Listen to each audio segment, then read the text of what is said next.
제가 최근에 본 뉴스인데 중국의 그 문화 가운데 제가 서로 이렇게 사람을 쳐다보고 도움이나 이런 걸 주지 않고 그냥 쳐다보는 문화가 있다. 그래서 외관 문화라고 표현을 했는데 정확한지는 모르겠습니다.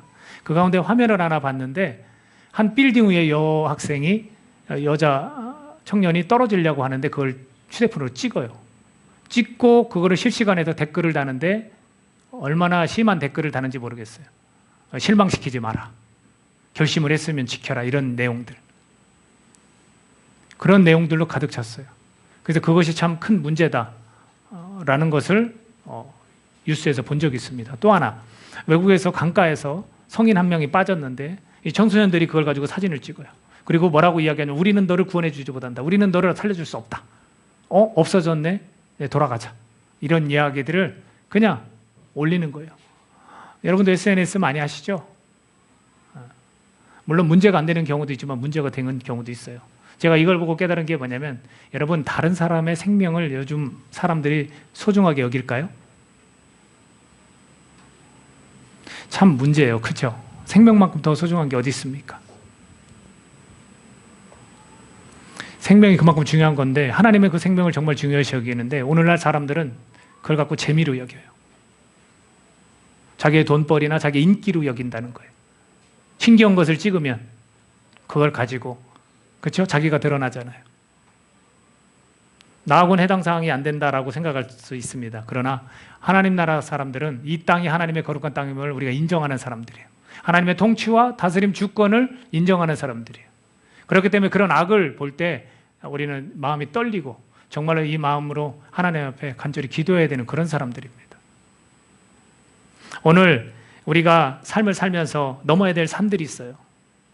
그렇죠? 그러나 여러분들이 생각하는 그 산이 어떤 산인지는 잘 모르겠지만 영혼의 문제보다 더 큰 산이 있을까요? 영혼의 문제보다, 생명의 문제보다 더 큰 산이 어디 있을까요? 오늘 한 여인을 통해서 믿음으로 산을 넘은 그 이야기를 여러분과 나누려고 합니다. 이 이야기는 이렇게 생각하시면 좋을 것 같아요.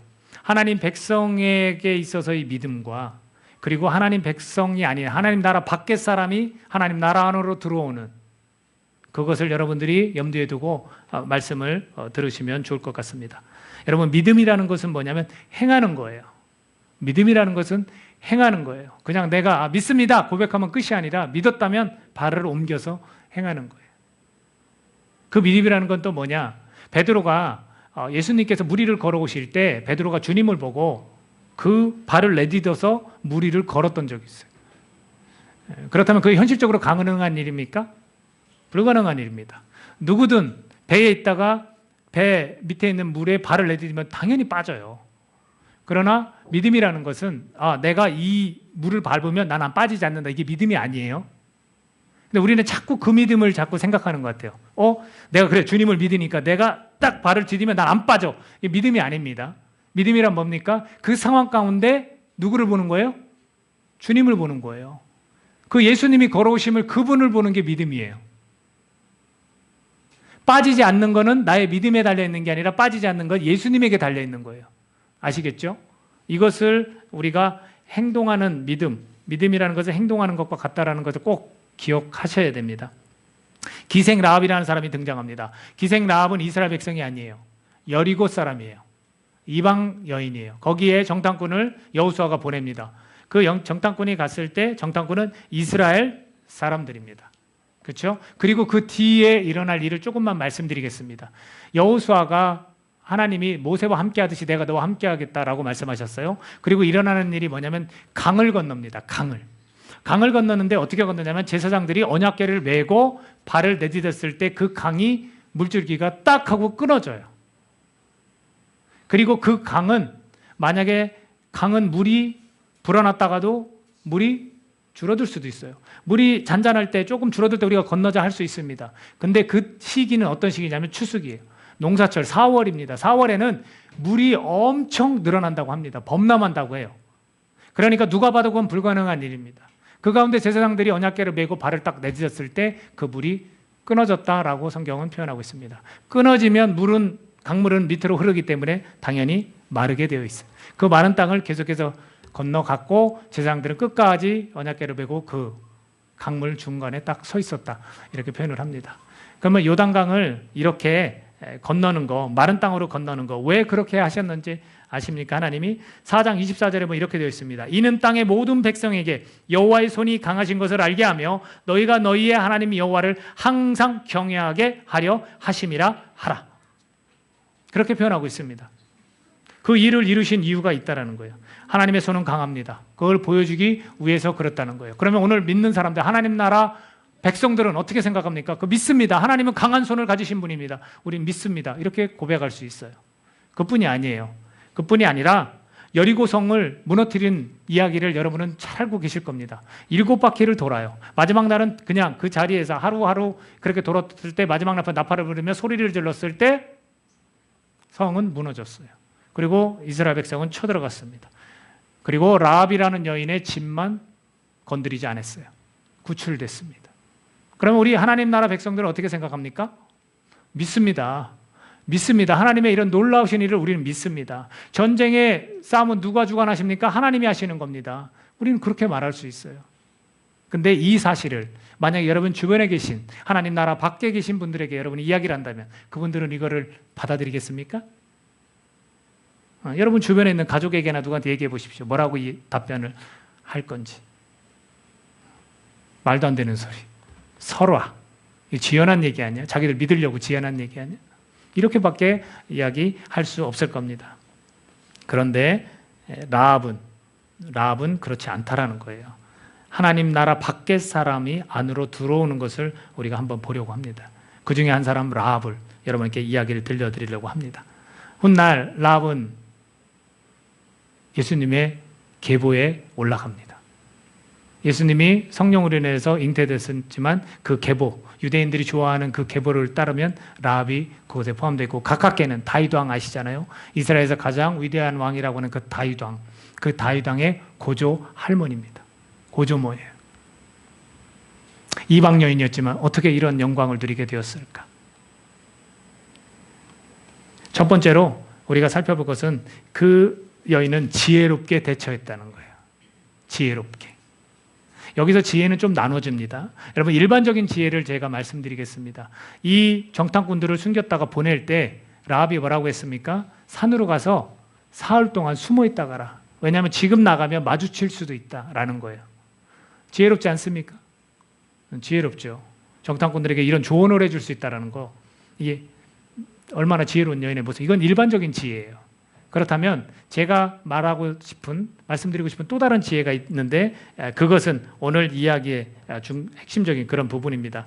자, 여리고의 왕이 이 사실을 알았어요. 이스라엘에서 정탐꾼을 보낸 것을 알았어요. 이거는 첩보작전이나 마찬가지인데 들통이 난 거예요. 그리고 정확히 어느 집에 있는지까지 알았어요. 그래서 병사들을 보냅니다. 그렇다면 여러분이 이 기생 라합이라는 사람은 쉽게 말하면 그냥 이게 여관집 주인 같은 겁니다. 이렇게 기생이다, 이렇게 몸 파는 여인 그런 게 아니라 여관집 주인을 이야기해요. 그 곳에서 가서 보냅니다. 그러면 그 나라 왕이 여러분이 여관집 주인인데 와서 자, 이스라엘에서 정탐꾼이 들어온 걸 우리가 정보를 입수했다. 이 집에 있는 것까지 알았다. 내놔. 어디에 숨겼어? 이렇게 하면 우리는 어떻게 대답하겠습니까? 겁이 나지 않겠습니까? 그 나라의 왕인데. 근데 라합은 뭐라고 얘기하냐면 네, 맞습니다. 왔었습니다. 근데 어디서 왔는지 그거는 전혀 모릅니다. 그러나 그들이 왔었지만 성문 밖으로 해서 갔습니다. 지금 가면 빨리 따라가면 따라잡을 수 있을 겁니다. 이렇게 이야기를 해요. 거짓말 같지만 또 거짓말이 아니에요. 그렇죠? 분명히 왔던 거에 대해 인정하면서 그것을 말해줍니다. 그래서 위태롭지만 거짓으로 말하지 않으면서도 의심하지 않도록 대처하는 지혜로움이 있었다는 거예요. 의심하지 않을 거 아닙니까? 얘가 왔었고 인정하는구나. 그리고 빨리 쫓아가면 잡을 수 있습니다. 이 사람은 뭐 의심할 여지도 없이 그냥 바로 쫓아간 거였죠. 이런 지혜로움이 이 라합에게 있었다는 거예요. 그렇다면 이 지혜로움의 근본적인 부분을 한번 살펴보자면 생명의 소중함을 가지고 있다는 거예요. 이 여인은. 아무래도 우리나라의 왕이 사신을 보내서 나에게 지금 이 위급한 상황 가운데 그런 명령을 한다면 어길 수 있는 사람들이 많을까요? 어디가 생각나냐면 여러분들 이집트에서 산파들이 아이를 낳으면 남자애들은 다 죽이라고 그랬어요. 씨를 말리라고 그랬어요. 바로가. 그랬을 때 그 산파가 어떻게 말했습니까? 아우, 저도 그렇게 하고 싶은데 그렇게 못 합니다. 이스라엘 여인들은 힘이 좋아서 금방 아이를 순풍순풍 잘 낳습니다. 근데 그럴 즈음에 왜 그녀들이 그렇게 했다고 했습니까? 그것은 눈에 보이는 바로 왕을 두려워한 것이 아니라 눈에 보이지 않지만 하나님을 두려워해서 그랬습니다. 하나님을 경외해서 그런 일을 했다라는 거예요. 오늘 이 여인도 이 생명의 소중함, 자기의 나라의 왕이 명령했는데 불구하고 그거를 거역하면서까지 이 사람들을 살려줬다는 거예요. 그게 생명을 우리가 너무나 소중히 여길 수 있어야 되는 겁니다. 그리고 또 하나가 있습니다. 이 근본적인 또 하나의 핵심이 뭐냐면 하나님 편에 섰다라는 거예요. 하나님이 이미 가나안 땅에 들어가서 그 민족들을 다 멸하기로 약속하셨어요. 하나님의 계획 속에 들어간 거예요. 그래서 정탐꾼도 간 겁니다. 여리고를 전멸시키려고 간 거예요. 근데 거기에 라합이 알았는지 몰랐는지 거기에 동참을 하고 있다는 거예요. 하나님 편에 선 거예요. 하나님의 사람들을 인정한 거예요. 이게 중요한 겁니다. 그래서 바로 이 지혜라는 것은 우리가 하나님과 관계되어 있는 게 지혜예요. 이 세상과 관련되어 있는 게 지혜가 아니에요. 세상 지혜는 하나님의 지혜를 미련하다고 하고 하나님의 지혜는 이 미련하다라고 하는 것을 가지고 이 세상을 놀랍게 하는 그런 지혜입니다. 성경은 그렇게 역설적으로 말씀을 전해주고 있다는 거죠. 우리가 지혜로우려면 어떻게 해야 돼요? 하나님 편에 서야 되는 거예요. 하나님이 이루실 일, 하나님이 말씀하신 것들을 우리가 지켜 행하는 것이 지혜로운 거예요. 그것을 오늘 우리에게 보여주고 있다라는 거예요. 그러니까 하나님 나라 밖에 있는 사람들이 여러분 가족이라면 그분들 가운데 무엇을 가져야 되는지 아십니까? 하나님 편에 설 수 있어야 되는 거예요. 그것을 인정하도록 억지로 내가 말해서 전해서 인정하는 게 아니라 그 사람이 그것을 인정하는 사람이면 하나님 나라 안으로 들어올 수 있는 거예요. 우리는 자꾸 우리의 힘과 또 우리의 지혜로 자꾸 그 전도라는 것을 통해서 사람들을 하나님 나라 안으로 들어오라고 하는데 그거 아닙니다. 그렇게 해서 여러분 된 적이 몇 번이나 되십니까? 전혀 예상치 못했던 사람들이 하나님 나라 안으로 들어오는 걸 우리가 보지 않습니까? 바로 하나님 편에 서는 것, 생명을 소중히 여기는 이런 사람들이 하나님 나라 안에 들어올 수 있게 되는 겁니다. 자, 조금 더 깊은 얘기는 잠시 뒤에 하도록 그렇게 하겠습니다. 이어서 우리가 볼 게 뭐냐면 이 라합은 목격하지 않았지만 듣고 믿었다는 거예요. 자, 어떤 내용인지 9절부터 11절까지 우리 같이 읽질 않았기 때문에 9절부터 11절까지 한 목소리 같이 읽겠습니다. 2장 9절부터 11절까지 우리 한 목소리 읽습니다. 시작. 말하되 여호와께서 이 땅을 너희에게 주신 줄을 내가 아노라. 우리가 너희를 심히 두려워하고 이 땅 주민들이 다 너희 앞에서 간담이 녹나니 너희가 애굽에서 나올 때에 여호와께서 너희 앞에서 홍해의 물을 마르게 하신 일과 너희가 요단 저쪽에 있는 아모리 사람의 두 왕 시온과 옥에게 행한 일 곧 그들을 전멸시킨 일을 우리가 들었음이니라. 우리가 듣자 곧 마음이 녹았고 너희로 말미암아 사람의 정신을 잃었나니 너희의 하나님 여호와는 위로는 하늘에서도 아래로는 땅에서도 하나님이시니라. 아멘. 자, 이 사람들 자기의 집에 찾아와서 정탐꾼들을 내놓으라 했던 그 나라의 병사들을 보내고 나서 옥상에 올라갑니다. 위로 올라가서 이 사람들이 잠자리에 들마치 가서 요청을 해요. 그러면서 이런 표현을 하는 거예요. 하나님이 이 땅을 너에게 주신 줄 내가 안다. 그걸 어떻게 알았을까요? 신기하지 않아요? 우리 여리고성이 굉장히 견고한데 우리나라도 강성한 나라인데 저 이스라엘 이 작은 나라 근데 너네 나라가 우리 나라를 집어삼킬 것을 자기는 안다는 거예요. 하나님께서 그렇게 하신다는 것을 자기는 안다는 거예요. 그러면서 들은 얘기가 있죠. 무엇을 들었습니까? 애굽에서 나올 때 하나님이 홍해물을 쫙 가르고 니네들이 마른 땅을 걷게 하신 걸 내가 들었다. 또 하나 아모리의 그 두 왕, 그 시온과 옥을 전멸시킨 걸 내가 들었다라는 거예요. 여기서 우리라가라고 했지만 우리가라고 했으면 여리고는 이미 무릎을 꿇었어야 돼요. 그렇죠? 하나님 나라 백성 앞에 무릎 꿇고 왔어야 돼요. 근데 그렇게 안 한 거예요. 사실 우리가라고 했지만 이 나라 전체 분위기를 설명한 것뿐이고 실제 이 믿음은 누가 갖고 있는 거예요? 라합만 가지고 있는 겁니다. 자, 우리가 목격했으면 얼마나 좋겠습니까? 지금도 우리가 믿는 사람들이 나 하나님 만나고 나 하나님 하신 일 보면 내 믿겠다는 사람이 한둘이 아닙니다. 그렇죠? 예수님 제자도 그랬으니까. 요한복음 20장에 가보면 그 제자 가운데 27에서 29절에 보면 그 제자 가운데 도마라는 사람이 있어요. 예수님께서 십자가에 달려 죽으시고 다시 살아나셨습니까? 무덤에 계속 계셨습니까? 다시 살아나시죠. 부활하신 걸 여러분 믿으시죠? 제자들이 그걸 믿은 제자들이 있어요. 왜? 직접 나타나셨거든요. 제자 앞에 나타나셨어요. 근데 그 가운데 하나 도마라는 사람이 그 자리에 현장에 없었어요. 그러니까 제자들이 그 얘기를 하니까 난 못 믿겠다. 나는 내가 눈으로 보거나 내 손으로 만져보지 않고는 내가 못 믿겠다. 그리고 예수님이 나타났습니다. 그리고 왜 나타났는지 아십니까? 도마에게 말합니다. 네 믿음이 없구나. 너가 믿음으로 살도록 하기 위해서 내가 지금 네 앞에 왔다라는 표현을 쓰십니다. 그러면서 손을 이리 주어봐. 손을 줘봐. 내 손에 못자국과 이 옆구리에 창자에 손을 대봐라. 그리고 나서 고백을 하죠. 도마가. 주님이십니다. 하나님의 아들이십니다. 당신 맞군요. 내가 당신을 주님으로 모십니다. 이렇게 고백을 해요. 그랬더니 예수님이 말씀을 하시죠. 너는 본 거로 믿느냐? 보지 못하고 믿는 자들이 더 복되도다. 이렇게 표현을 해요. 우리가 항상 나 좀 뭐 좀 보여주세요 하나님. 나 그러면 더 믿을게요. 나 더 헌신할게요. 나 주님 사명 더 잘 감당할게요. 그게 아니라는 거예요. 라합은 보고 목격하고 믿은 게 아니에요. 듣고 믿었습니다. 여러분 로마서에서 로마서 10장 17절 뭐라고 이야기합니까? 믿음은 들음에서 난다고 했습니다. 그 들음은 뭘 듣는 거예요? 예수 그리스도의 말씀을 듣는 거예요. 여러분 잘 들으셔야 돼요. 정말 일주일에 한 번 시간 내서 여러분들 이곳에 오시는 거잖아요. 물론 더 주중에도 오시는 분도 계시지만 또 집에서 분명히 말씀으로 계속 보시고 들으시는 분이 계시지만 정말로 우리가 잘 들어야 돼요. 살아계신 하나님 말씀을 제대로 귀담아 들어야 돼요. 그래서 우리가 믿는 사람들, 하나님 나라 밖에 있는 믿지 않는 사람들이 어떻게 믿게 되냐면 이것을 듣고 믿어야만 가능한 거예요. 그래서 우리는 그 하나님을 전하는 거예요.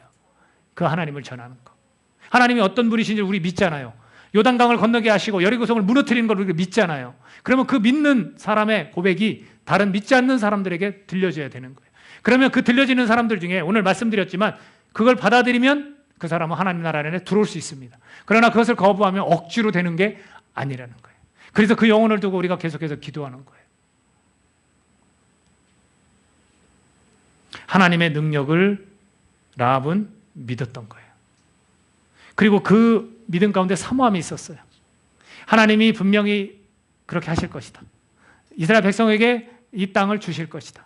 그렇기 때문에 자기가 걱정이 됐어요. 뭐가 걱정이 됐습니까? 생명이 걱정이 됐어요. 자기는 이방 여인이에요. 근데 이스라엘 백성이 쳐들어오면 다 죽일 것인데 자기 걱정이 됐어요. 그래서 그 라합이 선을 베푼 거예요. 하나님의 계획 가운데 들어있는 저 일을 감당하는 정탐꾼에게 선을 베풀었기 때문에 옥상에 찾아 올라갔어요. 내가 당신들을 살려준 거 아닙니까? 그럼 우리도 살려주십시오.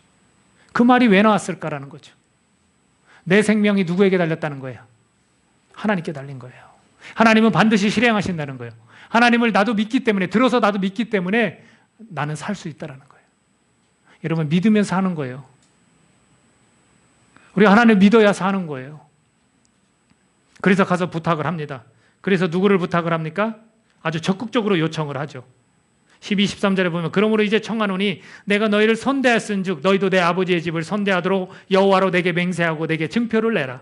그리고 나의 부모와 나의 남녀 형제와 그들에게 속한 모든 사람을 살려주어 우리 목숨을 죽음에서 건져내라. 곧 쳐들어올 것이고 그 승리는 하나님께 달려있기 때문에 하나님의 강한 손을 들었기 때문에 자기는 믿고 나도 죽을 것이다. 그러나 당신들이 나를 살려주기를 간절히 바란다. 라는 거예요. 자기 생명, 자기 가족의 생명에 대해서 얼마나 귀하게 여기는지 모릅니다. 저는 여러분에게 도전합니다. 저는 이 글을 읽고 이 말씀 속을 읽고 우리의 마지막 때를 보게 되었습니다. 여러분 마지막 때 심판이 있음을 여러분 믿으세요? 심판이 있습니다. 근데 그 마지막 때 생명을 얻는 지금 은혜를 구하고 있는 것처럼 저는 보였어요. 우리는 예수 그리스도를 통해서 모두 구원받았어요. 그러나 우리에게도 마지막 때가 있습니다. 근데 그 마지막 때 구원받지 못한 사람이 있다라는 거. 그게 우리 가족이 우리 피부치라면 여러분 어떻게 하시겠습니까? 내일 일도 한 치 앞도 모르는 인간이 우리 가족 중에서 정말로 지금도 마지막 심판 때가 있다라고 우리는 믿는데 그 사람이 이 땅에서 생을 마감하면 여러분 어떻게 하실 거예요?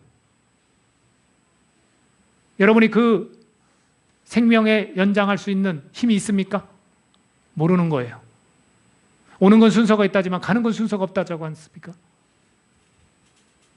그래서 저는 이 마지막 심판에 생명을 얻는 은혜를 구하는 이 라합을 보고 우리 성도들이 정말로 우리 주변에 이 가족들을 놓고 얼마나 애타게 기도해야 되는지, 우리가 정말로 어떻게 하나님에 관한 이 강한 오른팔을, 하나님의 그 손을 전해야 되는지 거기에 도전하려고 합니다. 우리는 우리 방식으로 자꾸 전도하고 뭐 교회 얘기하고 우리 교회 분위기 좋다, 한번 와봐라. 여러분 절대 그러지 마십시오. 사람들에게 능력이 없습니다. 생명을 구원할 능력이 사람에게는 없습니다. 분위기 좋은 교회, 따뜻한 교회, 그렇지 않습니다. 여러분, 하나님만이 생명을 구원하십니다. 그 하나님을 전하십시오. 여리고성을 무너뜨린 그 하나님, 요단강을 마른 땅처럼 지나게 하신 하나님, 사람들은 그 물이 범람하는 것을 전혀 불가능한 일이라고 하는 일을 이루시는 그 하나님, 태 열매를 맺을 수 없는 모든 이 임신하는 그 모든 것들이 기능이 다 끊긴 그 상태에서 하나님은 아이를 주시는 분입니다. 한두 가지입니까? 하나님의 능력과 역사가. 그거를 말씀하셔야 돼요. 그거를 말씀하셔야 그 영혼이 듣고, 그거를 듣고 믿는 사람이 생기는 겁니다. 왜 자꾸 그걸 안 전하세요? 내가 그 하나님을 믿는 사람인데, 하나님 나라 백성으로서 하나님이 어떻게 통치하고 다스리시는지 믿는 사람인데 왜 그것을 전하지 않고 다른 것을 전합니까? 왜 심리적인 것으로 자꾸 위안을 주고 위로를 주려고 합니까? 그러지 마십시오. 여러분, 과감하게 그 생명이 불쌍하면 하나님을 전하십시오. 하나님을 전하셔야 됩니다. 여러분, 이 라합의 믿음이 히브리서 11장 31절에서 이렇게 이야기해요. 믿음으로 기상 라합은 정탐꾼을 평안히 영접하였으므로 순종하지 아니한 자와 함께 멸망하지 아니하였더라.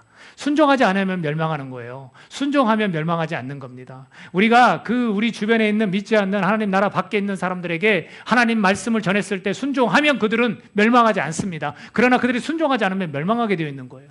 그러니까 그들이 순종하도록 만들기 위해서는 계속해서 하나님에 관한 이야기를 들려줘야 되는 거예요. 왜 순종과 불순종과 상관없는 이야기를 자꾸 하냐는 거예요. 왜 멸망과 별개의 것을 자꾸 이야기해요? 이 라합 기생은 정탐꾼을 평안히 영접했다고 그랬어요. 그 하나님을 믿었어요. 그 능력의 하나님을 믿었어요.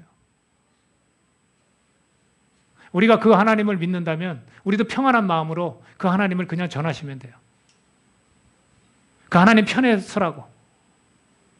야고보서 2장 25절에서 기생 라합이 사자들을 접대하여 다른 길로 나가게 할 때 행함으로 의롭다 하심을 받은 것이 아니냐. 나만 예배드리고 나만 성경 묵상하고 나만 하나님 안에서 평안 누리면 뭐합니까? 믿음은 뭐예요? 행동하는 거예요. 내가 말로 표현하는 거예요. 행함으로 의롭다 하심을 얻은 게 아니냐. 라합이 그들을 살려주고 다른 길로 나가게 한 것을 이야기를 합니다. 우리가 자꾸 이 지식에만 쌓여 있고요, 정말로 이 형식적인, 이 종교적인 같은 그런 신앙생활을 자꾸 하고 있는 것 같습니다. 여러분, 좀 자유를 누리십시오. 진리에 좀 자유를 누리고, 내가 내 이야기를 하는 것도 아니기 때문에 어렵지 않습니다. 그냥 하나님 이야기를 하면 그 이야기를 받아들이는 사람은 하나님 나라 안으로 들어올 가능성이 얼마나 높겠습니까? 듣고 믿게 되는 거니까. 자꾸 내 이야기로 표현하려는 게 어려운 거예요. 저는 바로 이러한 영혼들에 관해서 우리가 불쌍히 여김으로 우리가 이렇게 행하는 그런 믿음이 되기를 간절히 부탁드립니다. 마지막으로 아주 중요한 핵심 메시지가 있습니다. 하나님이 여호수아에게 약속을 했어요. 뭐라고 약속했는지 아십니까? 내가 모세와 함께 했던 것처럼 너와 함께 하겠다. 그랬더니 모세와 거의 비슷하게 하나님은 역사하셔요. 출애굽 당시 백성들의 첫째들이 동물들 포함해서 다 죽습니다. 그죠? 근데 이스라엘 백성들은 구원받아요. 어떻게 구원받았습니까? 문설주에 양의 피를 발라서 구원받아요. 그렇죠? 그리고 나가서 그들은 홍해라는 바다를 건넙니다. 요단강을 건너는 것과 마찬가지죠. 거긴 바다라지만 여긴 강이지만 범람하는 그 강을 마른 땅으로 건너게 되는 거 아주 비슷하지 않습니까? 그리고 라합이 오늘 증표를 보이라고 그랬어요. 내가 선대하였으니 너희도 제발 우리 가족 형제들 좀 다 살려줘라. 니네들이 쳐들어왔을 때 우리 이 가족들 살려줘라 했더니 그들이 그래요. 이 집안에 다 들어가 있어라. 그리고 이 붉은 줄을 걸어라. 붉은 줄을 보면 우리가 너희를 이 안에 다 있는 줄 알고 살려주겠다. 그 밖에 나가 있는 사람은 우리가 책임이 없다. 이렇게 이야기를 했잖아요. 그리고 나서 여리고성이 무너지고 이스라엘이 쳐들어갑니다. 그 불죽을 보고 그들을 다 이끌어내었다라고 표현을 했습니다. 그리고 라합은 살몬이라는 이스라엘 사람과 결혼해서 보아스를 낳습니다. 보아스는 오벳을 낳고 오벳은 이새를 낳고 이새는 다윗을 낳게 된 겁니다.